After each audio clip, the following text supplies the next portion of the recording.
in 2025, I set myself a goal to attend 6 art markets, and I went to 5 of them, and this is what I learned from that experience. I just want to preface this by saying that this isn't anything to do with the person that ran the markets or their business. I think personally, I didn't give myself enough time to research different markets before I just booked them.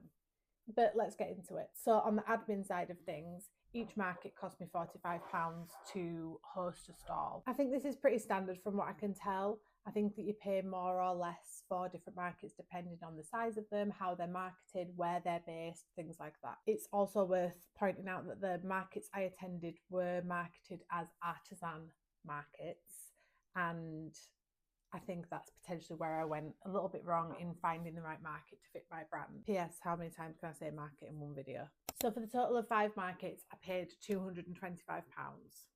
And this doesn't include the money that I spent on petrol travelling to and from the markets, or the money that I put into making enough stock so that it didn't look like my stall was bare. For the most part, the way I run my business is I make all of my orders on demand. So this was an extra expense that I wouldn't have usually had.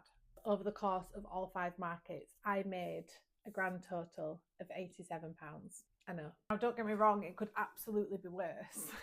Now, if we're being real about it, not only did I find the whole process incredibly anxiety inducing, but I also lost money, which is never a good way to run a business.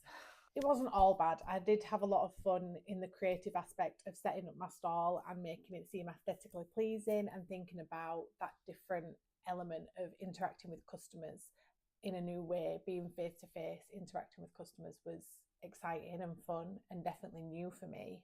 But after doing the 5 over a course of a year, I could say with a lot of certainty that they weren't right for me at that time in my business, and I don't think I'm at that time yet either. This doesn't mean that I'll never do another market again, but I definitely think I need to do some serious research into which styles of market would suit my art style and my business overall. If you have any recommendations of markets that you've been to or sold at that you've really enjoyed, I'd love to hear about your experience. And I definitely think that I'll try again later down the road.